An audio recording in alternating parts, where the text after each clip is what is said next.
여러분 안녕하세요. 이 박사입니다. 지난 12월 16일에서 18일 사이에 베이징에서 중앙경제공작회의가 열렸습니다. 참석자는 7인 상무위원이고요. 국무원의 간부들이 배석하는 것으로 알려졌습니다. 그러니까 중국의 최고 권력자인 시진핑, 리커창, 리잔수, 왕양, 왕후닝, 짜오러지, 한정 이런 사람들이 이제 다 모여서 내년도 경제정책 기조에 대한 회의를 한 것입니다. 중국의 언론 보도라는 것이 언제나 그렇듯이 이번에도 똑같은 말을 하고 있습니다. 우선 금년도 경제 실적에 대한 평가 부분인데요. 국제 환경이 악화되고 이번 질병 사태가 심각함에도 불구하고 샤오캉 사회 건설 완성을 목전에 두고 있는 등 13차 5개년 계획을 성공적으로 완료하고 있다고 평가를 했습니다. 이번 경제공작회의를 보도하는 보도문의 내용이나 그 구조를 보면 예년과 거의 똑같습니다. 심지어 서두 부분은 글자 하나 틀리지 않고 똑같다는군요. 금년에 중국 경제를 잘 이끌었다 이런 평가가 나올 것은 예상했던 바이기 때문에 무슨 뉴스거리가 되지는 않을 것입니다. 중요한 것은 내년을 어떻게 보고 있느냐 하는 것이겠죠. 이번 경제공작회의에서 중국의 내년도 경제정책의 기본 기조를 다음과 같이 이야기를 했습니다. 먼저 악화된 대미관계, 대서방관계, 그리고 이번 질병 사태를 내년 중국 경제에 가장 큰 영향을 줄 외부 요인으로 판단을 했습니다. 그러면서 거시정책이 연속성, 안정성, 그리고 지속 가능성을 가져야 한다고 했습니다. 이것은 과격하거나 급격한 정책의 변화, 정책의 선회는 없을 것이라고 시사하는 것 같습니다. 그리고 내년도 주요 경제정책을 7가지를 발표했습니다. 그 첫 번째는 국가 전략 과학기술 역량을 강화하겠다라고 하는 것입니다. 이것은 틀림없이 미국의 하이테크 전쟁에 대한 대응이겠죠. 그리고 두 번째로는 산업 공급망, 그러니까 공급에서부터 최종 수요에 이르는 산업의 각 단계의 가치사슬, 여기에 대해서 자율적이고 제어 가능한 능력을 향상하겠다고 한 점입니다. 이 부분은 조금 설명이 필요할 것 같은데요. 여러 가지로 해석이 가능한 이야기이지만 과거에 주로 나왔던 핵심어로 생각을 해본다면 소위 공급 측계요, 그리고 얼마 전에 나온 수요 측계요, 이런 경제적 구조에서 볼 수도 있겠고요. 또 하나는 미국의 전략적 억제에 대응해서 미국이 제공하지 않는, 서방이 제공하지 않는 그런 물자 또는 기술, 이것에 대해서 지금까지는 중국에서 제대로 개발되거나 생산되지 않았던 만큼 이것을 조속히 중국 내에서 자력으로 생산하고 공급할 수 있게 되는 그런 체제를 의미하는 것으로도 볼 수 있습니다. 세 번째는 내수 확대라는 전략적 기반을 고수하겠다고 한 점입니다. 내수 확대는 이미 쌍순환 경제, 내순환을 위주로 하는 쌍순환 경제라는 말로부터 이미 여러 번 강조된 것인데요. 제가 주의하는 단어는 고수한다고 한 점입니다. 이것은 내수 위주, 내순환 위주의 쌍순환 경제에 대해서 반발이 있었다는 것을 시사하는 것이죠. 반발이 있었기 때문에 고수하겠다는 표현이 나온 것이라고 봐야 되지 않겠습니까? 이것은 뒤에 리커창 총리가 부상했다는 관측과 함께 시사점이 있는데 다시 말씀을 드리도록 하겠습니다. 네 번째로는 종자 및 경작지 문제를 해결하겠다고 한 점입니다. 종자의 경우 최근 수치는 알 수 없지만 2018년도 기준으로 보면 중국은 7만 톤이 넘는 종자를 수입을 했고 32억 위안을 들였었습니다. 다른 많은 나라와 마찬가지로 중국 또한 종자 독립적이지 않은 것이죠. 결국 대부분 미국과 유럽에 종자를 들여오고 있는 것입니다. 이것은 곧바로 식량 안보와 직결이 되겠죠. 금년에 식량 부족 현상이 없다고 얘기하면서도 많은 양의 외국의 식량을 수입하고 있다는 말씀은 이미 전해드린 바가 있습니다. 금년도에 중국은 예년도 식량 수입량보다 30% 정도를 더 수입했다고 합니다. 결국 종자를 국내에서 생산할 수 있게 되어야 되겠고 식량의 절대 규모가 부족한 중국 입장에서는 경작지 또한 늘려야만 여차할 경우에 식량의 자급자족이 가능한 것이죠.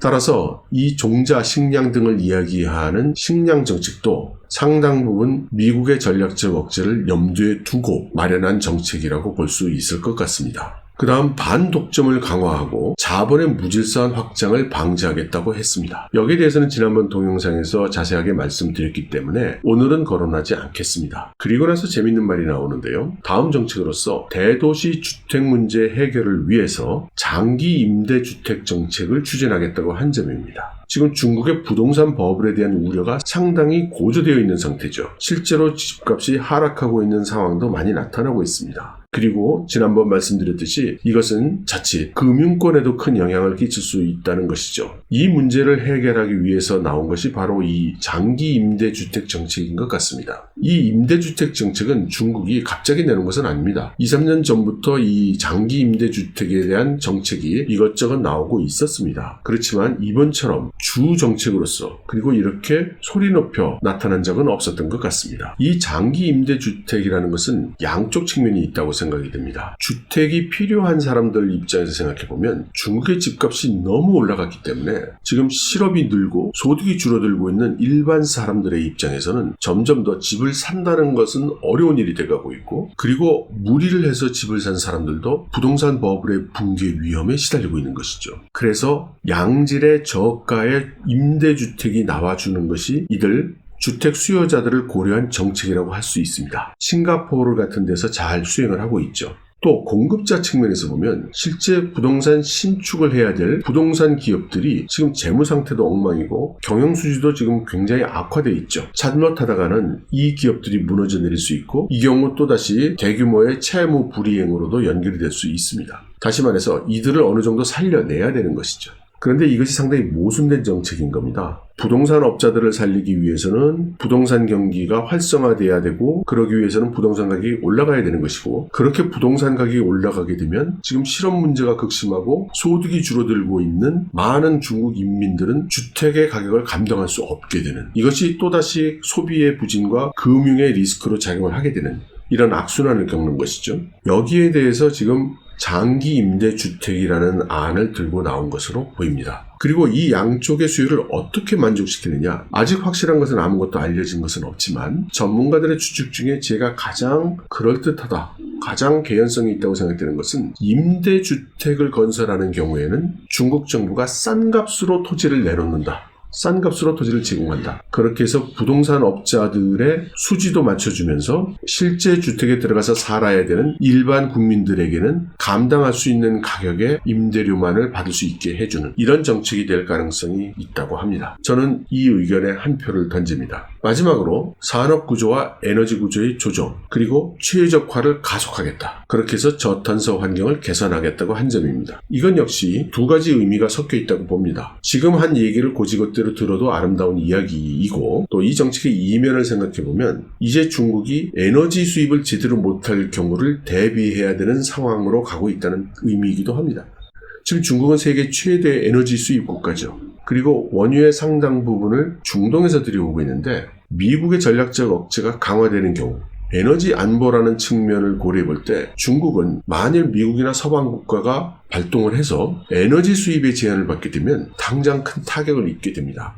요즘 호주에서 석탄을 수입하지 않게 되는 바람에 지금 중국 전역에서 에너지 부족 사태가 일어나고 있다고 하지 않습니까? 그래서 난방을 못하게 되거나 굉장히 제한적인 난방만 한다든가 각지에서 정전이 잇따르고 있다든가 이런 소식들이 나오고 있습니다. 그러니까 만일 대규모로 에너지 제재를 받게 된다면 중국은 국가적 위기에 처할 수 있는 것이죠. 그래서 산업구조 조정, 에너지를 적게 쓰는, 그리고 수입하지 않아도 되는 에너지를 개발해야 되는, 이제 그런 일을 해야 되는 것이죠. 단지 그 목적과 이유를 남들이 우리에게 에너지를 안 팔면 안 되기 때문에 라고 하기보다는 생태 환경을 개선하고 저탄소 환경을 만들기 위해서 라고 하는 편이 훨씬 아름답겠죠. 중국 대륙과 홍콩에서 언론인으로 활동을 했던 유튜버 왕젠이라는 사람은 이번 경제공작회의에 대해서 한 가지 점을 지목했습니다.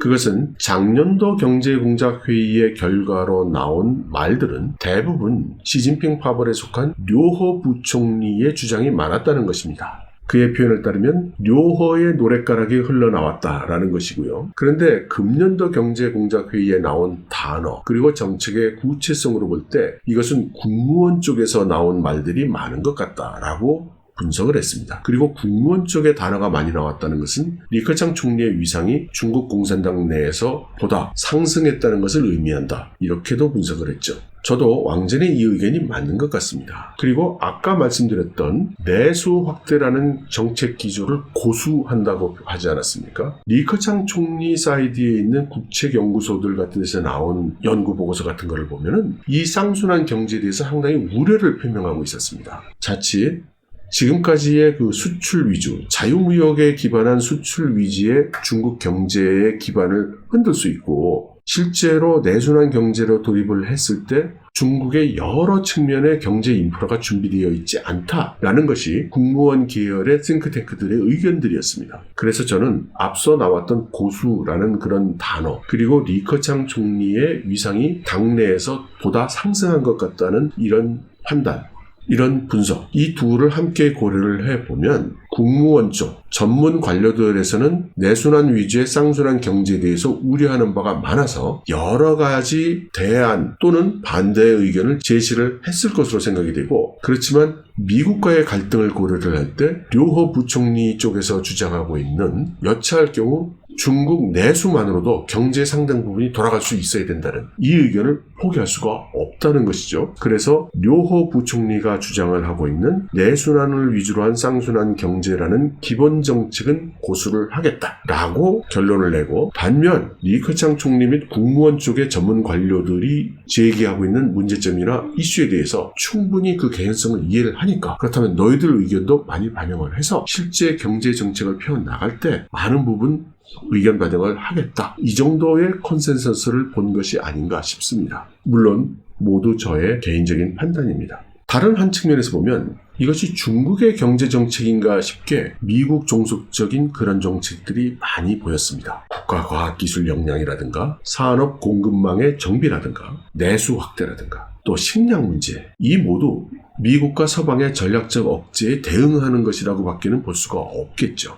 그러므로 내년도 중국 경제는 상당 부분 또는 대부분 미국의 전략적 억제에 대응하는 그런 중국의 자력갱생적인 경제 기조라고 볼 수 있을 것 같습니다. 그리고 반독점 강화, 자본의 무질서한 확장 방지 이것은 지난번 말씀드린 바와 마찬가지로 국내 인터넷 대기업에 대한 통제 강화인 동시에 전시 동원 체제를 대비한 인터넷을 통한 수요 공급의 메커니즘을 준비하는 것이라고도 보겠습니다. 물론 디지털 위안화의 추진도 이러한 맥락에서 이루어지는 일이라고 할 수 있을 것 같습니다. 장기 임대 주택 정책의 경우 지금까지와는 달리 아마도 대규모로 추진될 가능성이 높다고 봅니다. 여기에 또 하나 관련이 되는 것이 농촌의 도시화 정책입니다. 이렇게 말씀을 드리다 보면 하나를 설명하기 위해서는 두 번째를 또 설명해야 되고 두 번째를 설명하려면 또 세 번째를 설명해야 되는데 유튜브 채널에서 말씀을 드리다 보면 언제나 제한된 시간 내에 짧게 끝내야 해서 무언가 제 입장에서는 좀 속이 시원하지 않은 좀 통쾌하지 않은 이제 그런 측면이 있었습니다. 그래서 광고를 겸해서 말씀드리는데요. 제 책이 나오면 좀 많이들 한번 봐주십시오. 여러분들이 중국의 상황을 이해하시는데 정말 도움이 될 거라고 생각합니다. 그리고 지금까지 말씀드렸던 내용 외로 또 이번 경제공작회의의 결과로서 나온 말들이 있다면 그것은 적극적 재정 관련해서 지방정부의 재정 악화가 심화되고 있는 것을 걱정하는 이제 그런 말도 있었고요. 국유기업과 금융기관들의 채무 불이행 가능성에 대해서 우려하는 그리고 그러한 채무 불이행을 경고하는 그런 내용도 있었습니다. 그렇기 때문에 이러한 중국 자산 리스크에 대한 시장의 우려가 점점 더 증대하고 있는 것으로 보입니다. 이제 중국 경제공작회의 결과도 나왔으니 14차 5개년계획 강요 부분은 이제 신속하게 진행될 것으로 보입니다. 내년도 양회에 제시되는 14차 5개년계획 강요를 기대하면서 여러분들과 함께 계속 지켜보도록 하겠습니다. 여러분 들어주셔서 감사합니다.